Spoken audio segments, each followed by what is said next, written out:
Hey guys, and welcome back to Tuesday Night Hype number 75.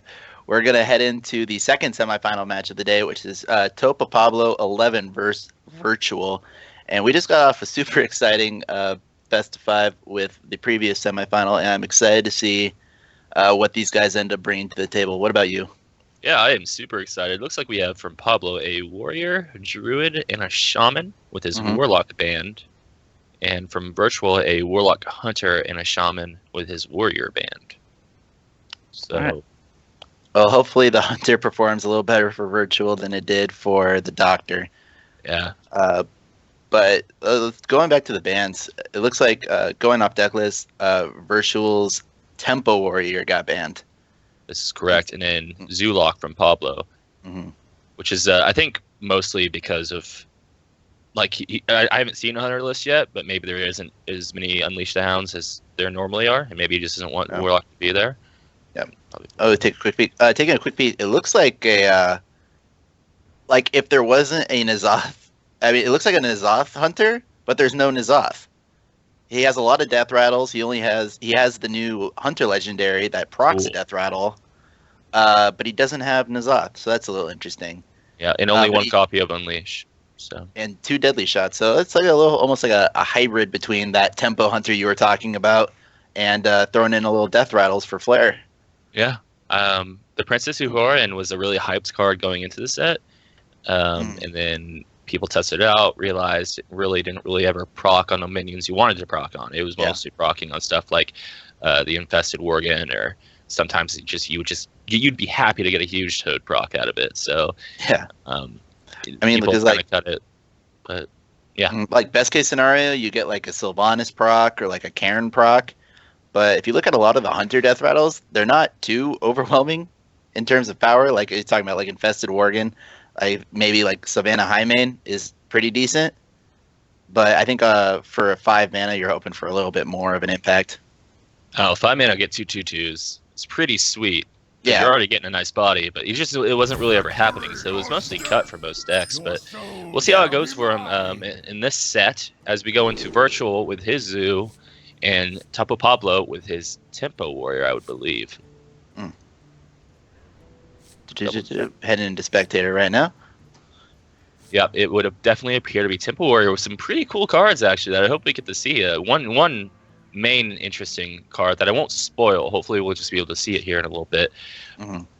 But going off mulligans, I would have to say Virtual's definitely got the nicer start. I don't think we've seen... I don't know if Topopablo threw his hand away, but you don't really like what you see up there at the moment. There's no War Axe. And that's really all you care about. Really, would mulliganing for this deck, would you hard mulligan for a War Axe, or would you keep the slam? I'm hard mulliganing for it. Personally, but I think it's a conversation that'd be had. Yeah. All right. Well, we got some lower cost cards, so that's not the worst thing. But it's not a fiery win axe. Nope, it is not. I think Whirlwind is a lot stronger than a lot of people give it credit for in this meta, especially against Zoo, because Zoo, like pre-standard, they didn't really have a lot of 1/1s. It was all like very sticky minions with like 2, 3, 4 health. So Whirlwind didn't really do a whole lot, but now there's a lot of like 1/1s and tokens coming out of Zoo. I think it's a lot more effective than people give it credit for. Yeah, I think that's the whole reason we see double Ravaging Ghoul every single warrior list, just for the Whirlwind effect. It's really strong at the moment. Here, we didn't see the coin get used on turn 1, and I almost would have liked to have seen it. Yeah, but like a coin Knife Juggler into a Direwolf kind of thing, or either that or the double 1/1s. But you know, he didn't have the 3-drop yet, so I guess that was kind of the idea, whereas he wanted to have the coin for utility. But now all bets are kind of off when he draws the Dark Shadow Consummate off the top. He just wants to get that down as soon as possible. Yeah, this is a pretty nice turn for him as well, because like from Virtual's point of view, Topopablo doesn't really have an efficient way of dealing with it, and he like slam execute is like fine, but it also doesn't develop the board at all. No, and it's just gonna. It's basically Virtual is basically I'm going to assume drop the Knife Juggler into a Voidwalker, and basically Topopablo is going to be in the exact same situation. Yeah, he'll be forced to like use either his Tauren or his Cochrane. So, yeah, I mean, Topopablo, I guess, is thinking about this execute. It's kind of interesting. I'm trying to like what. if you're slamming, I guess like obviously you slam served two purposes. One was get damage down so you could execute, but it also cycled. Yeah. So like had he picked up something worth playing, maybe that, but he picked up a Corcoran. Like No, I think you have to just because you look at your mana utilization over the next few turns. I don't really fit where you fit that execute in again. Yeah, exactly. Because turn 4, you're playing a 4-drop, obviously. Yeah. Turn 5, probably another 4-drop because Harrison's pretty useless. So you could have fit it in there, but by then have you taken too much damage? You know, it's like it's kind of awkward. So I like just going and just throwing it out. Mm-hmm. So do you obviously we have 2 4-drops here. Do you play the Blood of Brave and then hope he doesn't have any reach, or do you play the Corcoran and take the value trades while you can? I only don't like the Karkun because of the Knife Juggler. Like you can like hope you're getting value trades, but at the same time the Knife Juggler might just clear it. So I think this is the safer route. Mm-hmm. It does just get demolished by 2 different buffs, but like you have to kind of go that route, I believe. So I think Topopablo was like, I really hope he doesn't have any reach in his hand, and literally all 4 cards were all reach. Yeah. He picked up Papio off the top, double Direwolf and Abusive. That was a pretty nutty hand. Yeah, it really was. Oh gosh. And with another Direwolf in the hand, he's representing what we see right now is 12 damage, 13 with the juggle. So I think Topopablo is gonna have to clear the board somehow really quickly here. Yeah. Whether it's a Ravaging Ghoul or something. We just saw all that reach, so maybe we feel like we can Tauren and Whirlwind and represent a lot of damage, but it's not really necessary to Whirlwind before the Tauren, considering the low health on all these minions. So maybe just Whirlwind, then Tauren, or you can opt for a Whirlwind Clarkrin or just Tauren. I think those are the lines. Yeah, I think for the sake of mana efficiency, I think you do the Blood of Brave. Yeah. It's just a matter of do you Whirlwind first or not, and I think it was correct to not do it first, just because now you're going to go down to 5 HP. Yeah. And he's going to be able to trade with just 2 minions rather than all 3. Yeah, I think this was the third line we just used. I keep on calling him the Tauren. Sorry. That's like he is just a Tauren. The wow in me. Yeah. Yeah. But yeah, this was the third one where you just drop this and you kind of hope. And then cry when he plays even more reach. Yeah, I really don't personally see the reason to save the Whirlwind. I think we could have just used the Whirlwind, cleared those 2 minions that ended up clearing your Tauren, and hope for the best there. And then the third line of play is just concede. So yeah, there you go. You found the answer. Yeah, that's the answer there. I think holding on to that Whirlwind was maybe a little much. You're already in a pretty losing spot, but you have to try and crawl back somewhere. And I think just clearing those all you do, is clear a 2-1 and a 1-1, but that would have saved your Tauren or Blood of Brave from getting killed by those 2-1s and those 2-1-1. So and that's what I was kind of talking about earlier when we were casting the Doctor's game. Is Zoo's just one of those decks where it's kind of like at any point had Topopablo picked up a Ravaging Ghoul, he would have been able to Whirlwind Ravaging Ghoul and essentially clear the board. Mm-hmm. Absolutely. And so Zoo is just one of those decks like if you can pick up that Ravaging Ghoul, you just win the game. But if you don't, then you just get steamrolled. Mm-hmm. And no Fire War Axe. So yeah, no Fire War Axe and only 1 Whirlwind, so he had double problems. Yeah, that's not gonna do it most of the time. You do like that matchup as the Temple Warrior player, you do. Definitely. But when you're not getting the tools you need, you get very heavy minion in hand. You have Harrison Jones in hand, which is just completely useless. You never want to play it. It just gets really awkward, and yeah, we saw the results of that. So, well, yeah. So, what I'm trying to think. What is left for Virtual? His warrior was banned. Yeah, so it's Hunter and Shaman. There's Shaman. So looking at the Shaman list, it seems to be a much more mid-rangey deck because he does have the Thunderbluff Valiant. He has Fire Elementals, but at the same time, he does have double Argent Squire, double Flame Juggler. So I guess it's very similar to the Hunter, where it has a lot of these late game minions, but also has a lot of early game minions. Yeah, those early game minions are there to just seize the board. Like they're just really efficient minions to seize the board, and that's really what you want to do. Like in a game where like the board is becoming way more important than it was, say, like 2 months ago, because there's just like less sticky minions, less overall AoE just being played. So like seizing the board is like just it's weird. It's such a different game in that way. I love it. I think it's fun. It definitely is. It's because I'm trying to think, like, the only really class with like effective AoE is like Warlock and They don't Priest use if they it. run Excavated Evil. Yeah, So it's like, because like Light Bomb's not a thing anymore, and that was probably one of the most efficient AoEs in the game. yeah. So it's a lot. Board centric play is much more prevalent, and I'm a huge fan of that. Just because, like, I think the less smork, I think the better for the game in the long term.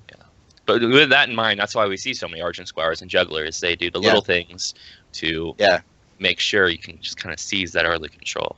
That's yeah, why that's just another reason we see Doomsayers a lot more now. Other than the fact that Yeah. there's no more silence, it's a good card to make sure you kind of can just control board in the early game or Mhm. clear board or it's the deck building has kind of the meta of deck building has established itself in a way to where like we're playing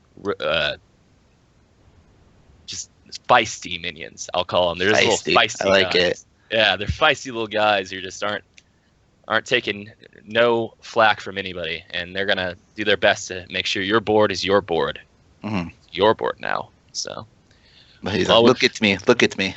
This is my board now. yeah, Exactly. the flame juggler is saying that to the Argent Squire on the other side of the board. Uh, well, as we continue to wait for the next game to start, we'll keep on doing weird references like that. Yeah, exactly. Topopablo unfortunately disconnected, so we're just waiting for him to hop back in. But in the meantime, you get to hear our quality banter of mhm. metaphors to represent the Hearthstone meta.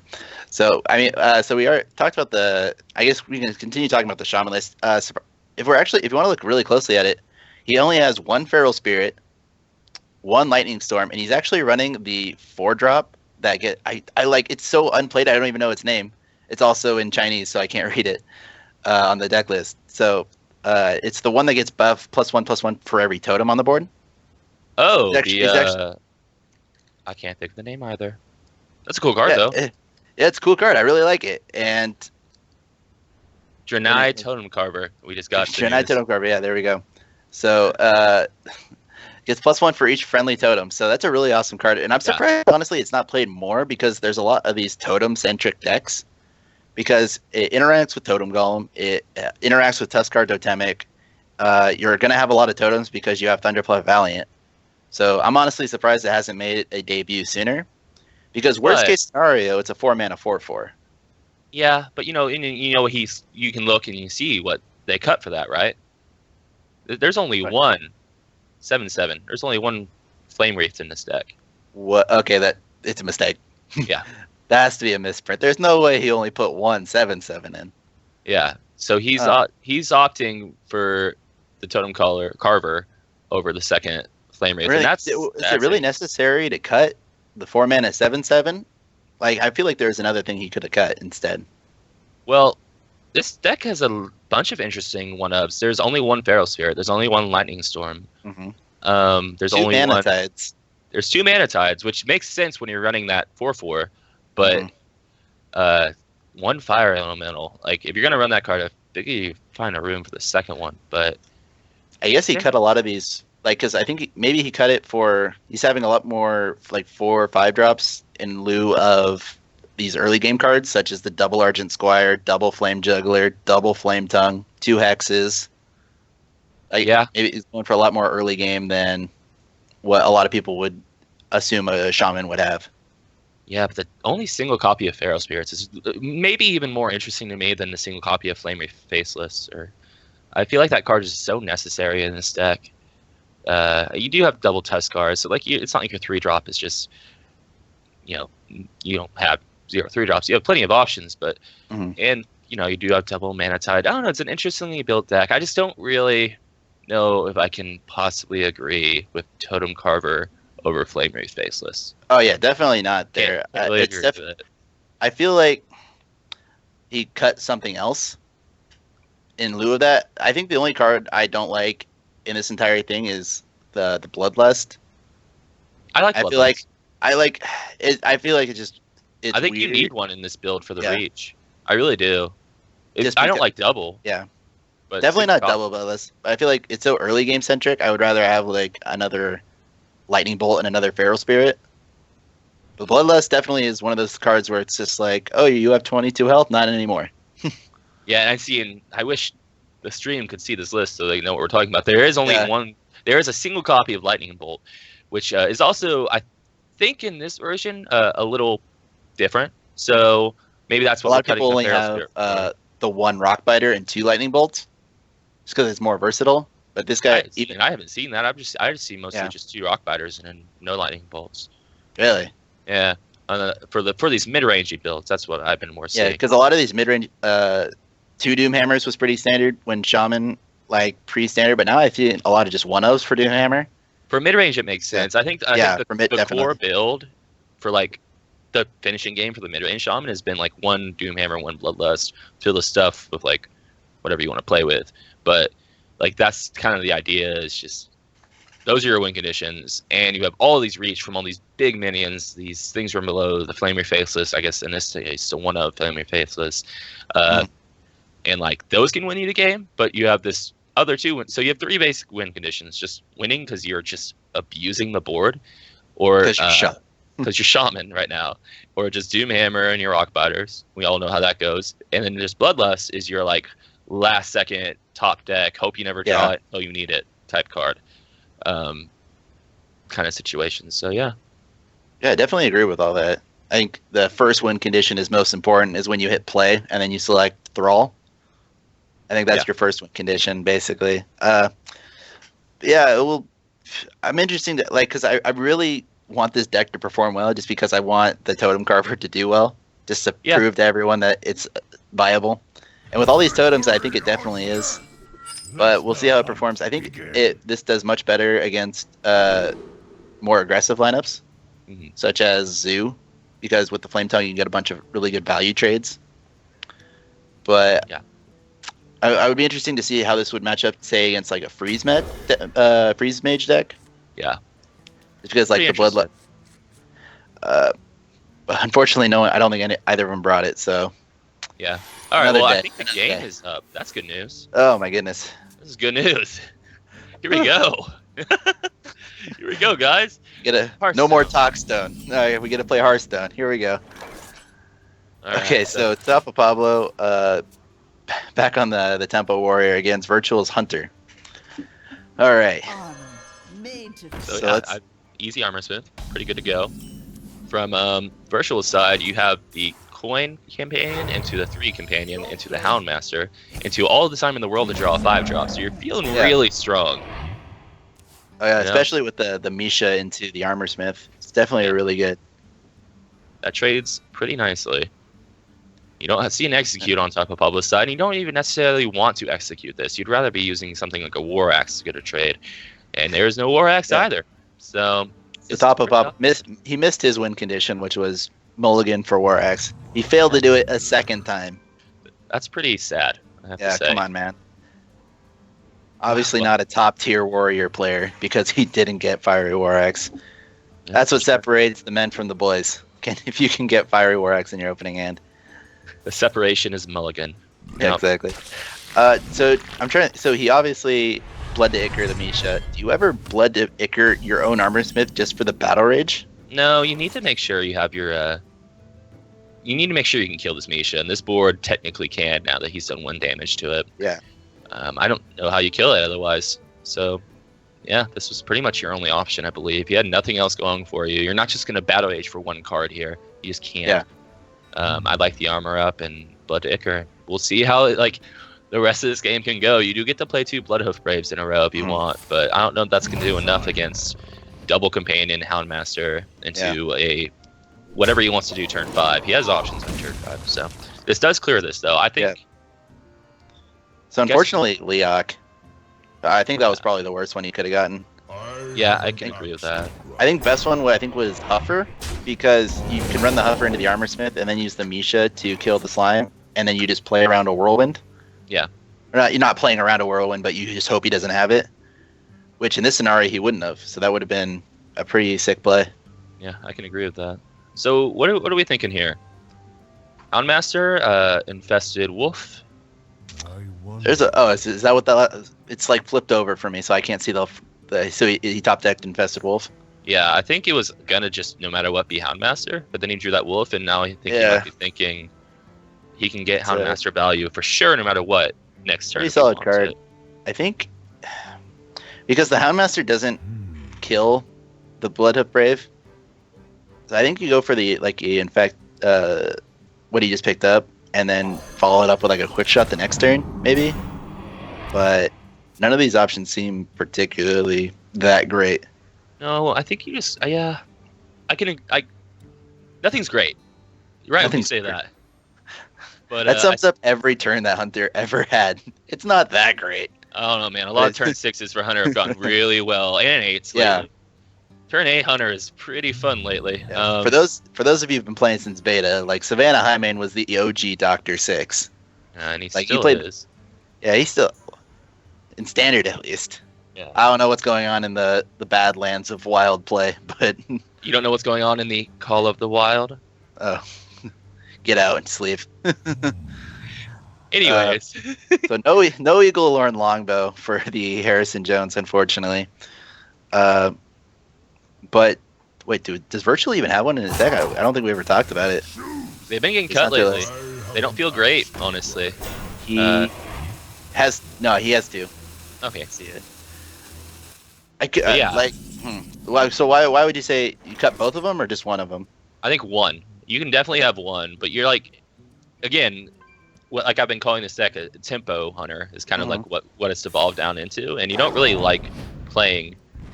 You don't want your hand to be double bow in this deck. You really want minions. So I like the idea of one. Double bow can be a little. This is super efficient clear right here. It really is, and Gonna- there's no whirlwind effects on Topopablo's side, so like this is gonna end up being really, really hard to work with. really well.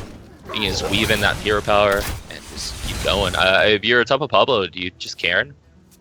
I think if you're not going to play it now, when are you going to play it? Yeah, you kind of get curious with maybe. Now that you drew the Ravaging Ghoul, you get to clear a 5/1, and you get a minion to contest the 4/3 that will be left over. So you really have to think this through. It's. So, I mean, this is so bad because you're going to play Karen, and then he's going to play Savannah Highmane, and then you're just going to feel terrible. Because Karen isn't going to be able to kill the Highmane because, one, there's a taunt in front of it, and two, it has 5 health. So if you just can feel the Highmane coming, isn't Ravaging Ghoul the better play? It just sucks because, like, you're not doing anything after it. I mean, like, I feel like playing, it's the same thing, like, when you play Secret Paladin, it's like going into turn 6, do they have Mysterious Challenger? It's like, I think it's the safest bet is just assume they do. We never hit on this tracking in Virtual Stack. I love that card addition right now. It seems actually like perfect because you know what you just play it and like you get closer to Highmane, you're closer to Call of the Wild when you need it. Yeah, like everything. Like else obviously, will fall in place. there's the Nightmare scenario where it's just like you track and then it's like Call of the Wild, Savannah Highmane. Yeah, that's so unlikely though. It's so unlikely. And then so not only do you get to like look for a card that you want, it also helps cycle cards that you don't want. Mm-hmm. So for example, like in this scenario, like a second quick shot isn't really going to be doing a whole lot. So like not only do you pick a Savannah Highmane, you like dump cards that otherwise would be dead draws. Yeah, I mean, Hunter, like as it's built right now, is like you're usually going to have what you need for like all the early turns, and you just want to make sure you close out the game. So tracking makes just a lot of sense. It gets you closer to your stuff. You need stuff. So Ravaging Ghoul Stuff is good. Yeah, and then you get the double Battle Rage. I think that was it's about time we finally got to play that Battle Rage that's been sitting there for a second, but we get no follow up. So yeah, it feels really bad. Like you clear everything except the Savannah Highmane. Oof. But oh gosh, so do you just? You can clear a board hero power. Yeah, I think you kill command the Bane, quick shot. This is fine too. And then he's gonna drop the wolf. Okay, I'm having a little spectator issue, so I don't see it, but I can hear it. Yeah, so I know it's there. I think either option was fine. Yeah. I like this just because the more minions you have going into Call of the Wild, the better. Absolutely. And that quick shot's gonna never not be relevant. Mm-hmm. I think that's the way he was looking at it as well. You know, he's giving up one piece of his burn in his hand. Might as well hold on to the second. The execute off the top is pretty nice, but is it really? Yeah, like it clears a lot. He gets to play the Arathi Weaponsmith, and he can clear both hyenas and then drop a taunt. pretty good, but Like we'll see this Call of the Wild come in and do some work probably, because the Yeah. Wolf can now trade up into the 3/4, and then the Huffer can just hit face for 5, and from there, it's on Topopablo to deal with it. Mm-hmm. Yeah, Call of the Wild. When it was one of the cards first announced, people were just like, "Oh, like is that even any good?" Oh wait, that I game just end? I gave it a no. It's still going. Are you in issues? Yeah, I'm having spectator issues. It just kicked me out. Oh, I'm hopping back in. But anyway, Cool. it was one of those cards where people were just like, "How good really is all 3 animal companions?" And at Amazing. first, I think people were I think a majority of people were in the camp where it's like people are saying it's too slow. But I think more people are in the camp of it's a pretty solid card, given the context that all the other hunter cards allow you to lead up to it. Yeah, I don't mean to toot my own horn, but I gave it a 9 out of 10 on my card. There you go. Card's just really good. It does everything you want as hunter, and especially in the tempo type of deck, which I keep on using that word when describing this deck, but it's really what's evolved into. So it's the perfect kind of card for that situation. Definitely.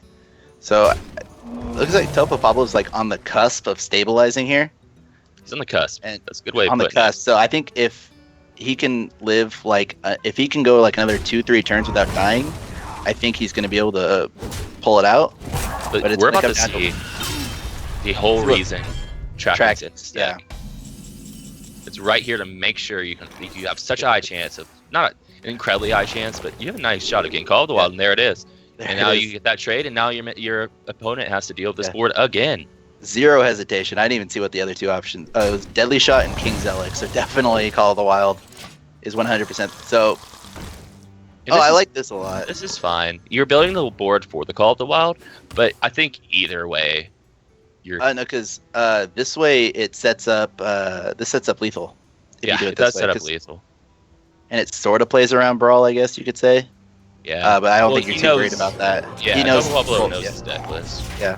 Or virtual knows Topopablo's deck list. Hypothetically, if this was like a ladder match that we were casting, and yeah, you could play around Brawl, but it's Tempo Warrior, so you shouldn't.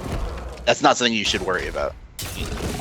But I agree. Since he had this option of just flooding the board with these really high value minions, it makes a lot of sense to do it before the Call of the Wild. And you get to fill the Call of the Wild with hero power this turn, and I'm pretty sure that's GG. Yeah, so that's 3, that's 11, 4, yeah, so that was 14 damage with the quick shot. So, perfect.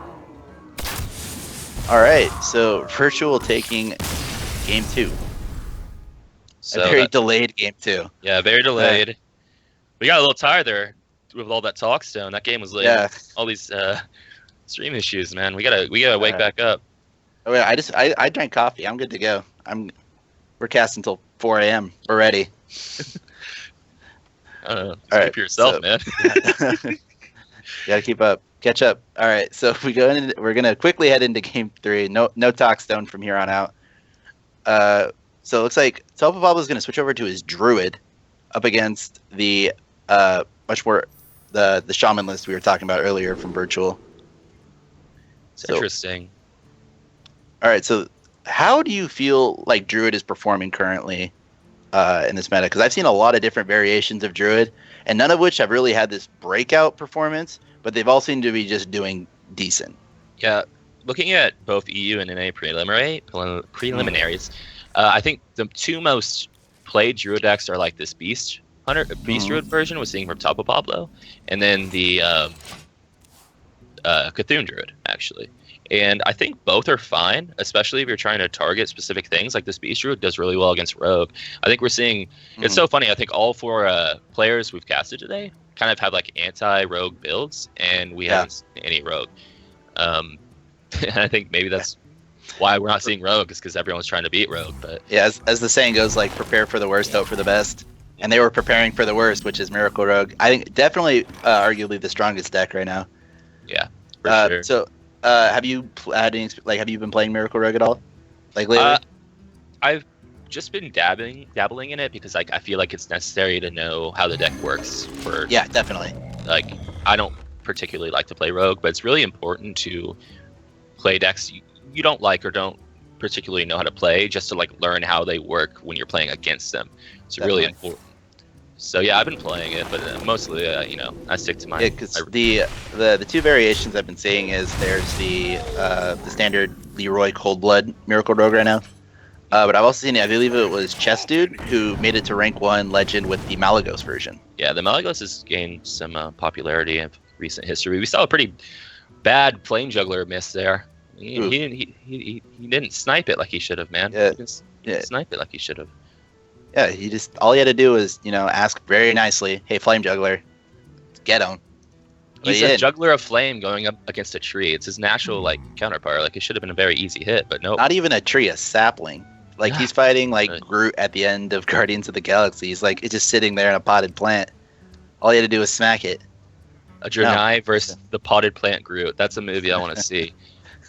Get to work on that, Blizzard/Marvel. Anyways, if you're Druid, if you're Topopablo here, do you just want to get this Violet Teacher out? I think so. Yeah, definitely. It trades really nicely with basically anything, because the 3 attack is just such a nice number against Shaman, because it trades with Feral Spirit, it trades with Flame Juggler, it takes out basically any totem like Flame Juggler, or not Flame Juggler, Flame Tongue and Manatide. The only thing it could even struggle to deal with is a Totem Golem, but with the Druid hero power, it's just 1 damage away from being able to deal with it. Yeah, and I really... Mark Yashar on the frog! You just got so excited. Heck yeah! You just got so excited. And I agree, that's actually pretty sweet. That's awesome, because way back, I don't know how long you've been playing, but way back when you hexed a frog, it wasn't a beast. Yeah. That was that's true. Relatively, it's a fairly recent fix. And now you can kill the freaking tunnel trike. That's awesome. Yeah, it just took me a second to understand what you were getting very excited about. I was like, dang, dude, yeah. It's a beast. That hex was good. Yeah, that was awesome. Oh, wow. What a top deck over on Virtual's side. That Doomhammer Beast Druid is a direct counter to Shaman. Just because of the beast synergy. I love it. Well, this is interesting. Okay, so we have 2 options here. It's Doomhammer, push you to keep your juggler alive, or it's just trying to develop this Thunderbliff, thinking your opponent can't kill it, and you get a Manatide into a hero power next turn. That's going to be really sick. Mm-hmm. I like this play because this might be your best chance to get this value, and it might just be honestly game winning in some ways. Yeah. But if it fails and you get punished, it's going to hurt. It's not going to get punished here. Where shall I so I think I like this line of play as well, just because had he Doomhammered, he would only have 4 mana to work with this turn. So he wouldn't have been able to play the Thunderbluff Valiant, and he would have been stuck playing one of these Manatide totems. And he would have done it into a Druid of the Claw, so he wouldn't have been even be able to deal with it. Yeah, so I think this way helps fight for board a little better than a Doomhammer could have. But at the same time, I'm kind of a big fan of just playing Doomhammer whenever you can. Yeah, especially since it lined up trades well there. But yeah, you didn't really have the great play after. You didn't have your Totem Carver or your 7/7. So this works out fine. You do get value out of Thunderbluff, which can be difficult in this mid-range type of game. You'll get value in it no matter what, around turn 10. But right here, it can be a little bit more difficult to actually get out. So for the fact that it lived a whole turn, made it pretty worth it. He's hovering over the Raven Idol right now, and he just picked up the Fandral, so I think he's choosing whether, he made the decision, he's do I want just the incredible amount of value from Fandral, or do I want to look for an answer for this Thunderbluff right now? Yeah. And he does find it with the Mark of Yashara. He can buff his Druid of the Claw and kill it. So I think you need to do that. The idea is now, what do you do after it? You'll have 3 mana. Definitely. So the only thing that would be left after that is the Savager, and that wouldn't be he could technically kill the Spell Tower totem, but that would leave the Manatide, and that feels really bad. So you do use Sarge, yeah. You just All right, he can just go straight to the Savager hero power. I like this a lot better. Yeah, this actually makes a lot more sense. And he can kill the Manatide. Yeah, this is good. Yeah, this works out nicely. So yeah, this kind of feels bad just because you're not really developing board, but at the same time it's a value trade, and Virtual doesn't really have a follow-up that's really effective. He has Doomhammer, but he's just gonna go for the second Manatide. Lightning Bolt probably. It's kind of curious to just watch him hang on to his Doomhammer for so long. I think maybe he's looking to have looking for the second Rockbiter, kind of burst down his opponent before he can get any crazy plays off. What I'm seeing out of Virtual, which is he seems to really like value, and like he's taking these opportunities to like play Manatide when he thinks it might be able to live and get more value for himself. Play Thunderbluff when he thinks it might be able to live and like get more value out of himself. And it's kind of interesting to watch him play because I can definitely like you can smell what he's cooking.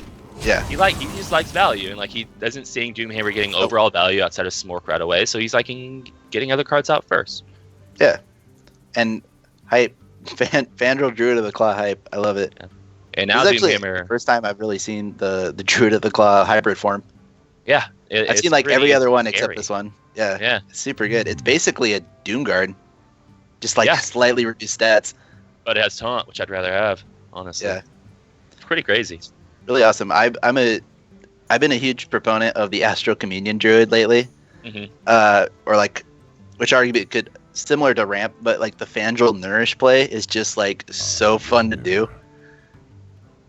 And Fandral is just one of those cards where it's very similar to Bran in the sense that if you leave it up for more than one turn, it's gonna punish you. Definitely is. And without any Hex or anything, like we're definitely seeing that right now. Yeah, but the Doomhammer clear makes a lot of sense here. He finally plays the Doomhammer. He plays the Rockfighter. He clears a lot of his opponent's board, and staring at his opponent with his hand only 3 cards, he feels pretty good. You know, he got rid of his Fandral. He got rid of the Druid Claw. Like, he knows he's playing against Beast Druid, and like their threats, while large, can be limited. We were 1 turn away from the dream. 3 mana 5/5. We were so all right, close. But even though he only has the few cards in hand, they're all really effective cards. Yeah, that top deck especially that fit in after the Coda was just really strong. Oh, speaking of good cards, that's even better because that's the 1/7/7 in the deck. Yeah, you know how bad that Totem Carver would have been. Yeah, exactly. Oh boy, but you definitely go this route. So Teskar Totemic into the 7/7 seems pretty good. Yeah. But Teskar Totemic is just such a good card now since Standard because Shaman lost a few totems from GVG. And so there's just like a 1 in 7 chance of getting a Totem Golem. 1 in 7 chance of Manatide and a Flame Tongue. So there's a 3 out of 7 chance that you just get a great totem. Yeah. And man, there is nothing wrong with Taunt Totems. I'm going to call it 4 out of 7. Oh, yeah. So it's such a good card. All right, so what's he doing here? That's the 3rd mark of Yashara. Because he got one third now. If he would have played it on the Kodo, he could have traded and got value trade. Yeah, he could have gotten a value trade on a Kodo against a Flame Your Faceless. That's very interesting. Yeah, I wonder why he didn't. Like, I guess this is like a better distribution of stats. Stat distribution has to be the answer. At the same time, what does he do here? Does he just drop the Savage Combatant, like, leave everything but kill everything but the 7/7 and go face? Doesn't feel great. Yeah, but that feels like maybe it. You need to trade into the Tuskar, right? Yeah, so I think you hero power, kill the Tuskar with your face, kill the 1/1 with your 3/5, and then go face 4/7, and I think this sets up lethal. Yeah, and I think you just tell the Shaman player, like you have your 7/7. That's cute. And we Look just at saw my board of a billion high nice. Yeah, exactly. Have a good time. So we saw from Virtual's point of view, we saw 1 Savage Roar already. So there's, I think, when you run 1, there's a pretty good chance it's a 2 of. Yeah. So Savage Roar threatens a lot of damage, and just what's on board threatens a lot of damage. So I think, and from Topopablo's standpoint, we just saw the 1 Rockfighter, so you're not worried about a huge amount of burst, even with the 7/7. I do like this idea of pushing the 7. If we can push the 7/7 in the face, we need to though. Yeah, we don't. I thought maybe he was gonna opt for it because we do want to set up lethal, and this does set up lethal anyway, so it's kind of nice. But so we got charge. 4, 7, 9. Okay, we're a little off. Yeah, we're a little off. We're close, but we know we have to deal with this board because there is lethal staring us in the face. Yes. So how's he gonna go about this? So let's see what he picks up. Huh. He can play his whole hand, if he were to choose to. And then make the trade. And, we can. Yeah, I'm just gonna. Yeah, I'm curious to see what he does with the Saber. I think that's because if he puts it in stealth, he's gonna get super punished by this Lightning Storm. Yeah. But if he charges, I don't think there's anything he can trade up for. No, there isn't. But you can get rid of the healing totem or push some Yeah. damage. He does. All right, there's the charge. I love it. Yeah, +1/+1. This is the right way to go. This lightning storm is Yeah. I wonder if he kills the fire elemental just for like, value. for value. Like I said, he doesn't know. He knows his opponent has a lightning storm in his deck, not necessarily that it's been in his hand this entire time. Because now it's gonna get pretty punished. Yeah, this is gonna. Yeah, I still think it's the right play though, even with the idea of lightning storm being a possibility, because we know it's a one-off as well. Yeah, so it works out well. It has been sitting there a long time though. Maybe it could have gotten that read, but it looks really good for virtual now. I do not think make this trade. I can't really see a scenario because Fandral already's gone, Druid of the Claw's already gone. I think if you make the trade, he has 11, 12 damage. So I think you just go face, threaten lethal. Yeah, because if you make the trade, you aren't.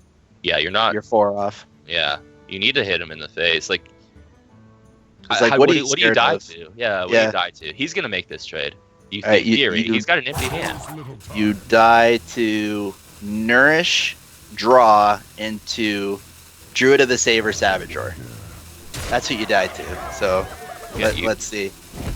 He doesn't run nourish. That's not enough mana. Yeah, that's not enough mana either, is it? No, it is. No, it's 5 +2/+3. Yeah, that's enough. Yeah, it is. Yeah. Oh, cycle. That's cycle. that's not. You could get there in another way, right? Double cycle into. Cycle into nourish into innervate Saber Savageor. Yep, there we go. So, I mean, he has to cycle. Yeah, he has no choice. I mean, his choice is cycle or concede, and then cycle, then concede. Well, I guess he doesn't. Yeah. I mean, he doesn't have to cycle. He can kill the 4/3 and kill the Flaming Faceless, and then only 4 damage just staring in his face. But is that a winning line? I don't think there are. It just feels bad, no matter what. I think the winning line is like cycling and getting Druid of Claw and playing it, and then charging it into the totem. You can, or you can play it in taunt and let it contest those 2 minions. But you are staring at a shaman with an empty hand. But I guess in theory this does kind of the same thing because you're just hoping the top deck to Druid of Claw. Feels bad. Harrison after Doomhammer's gone. Yeah, that does feel bad. It was a well played series though. I believe that's it. Yeah, virtual. Did he just 3-0 to pop? I believe so. Yeah. All right. So despite some delays, the series is finally over. It was a well played series though. Yeah, definitely played. Topopablo, I've seen his names in opens quite a bit, like for a long time now. I think he's been grinding these things, and there is nothing wrong with getting an HCT point. There just isn't. Hey, they add up. If you keep consistently just get one at a time, you get your one for playing in Legend. You will one at a time. You'll qualify for HCT. 100%. So there is lots of good things Pablo should be looking at, here. And, virtual, he's got to be happy. He just get a quick 3-0, and he's going to the finals. And that sets up a finals for the Doctor, right? Am I correct? No, the Doctor lost. No, it was Kamari. Yeah, it's Kamari. So Kamari versus virtual. So we'll see how that works out. But we're going to take a quick break while we set up for the finals. And stick around. Don't go anywhere. We'll be right back.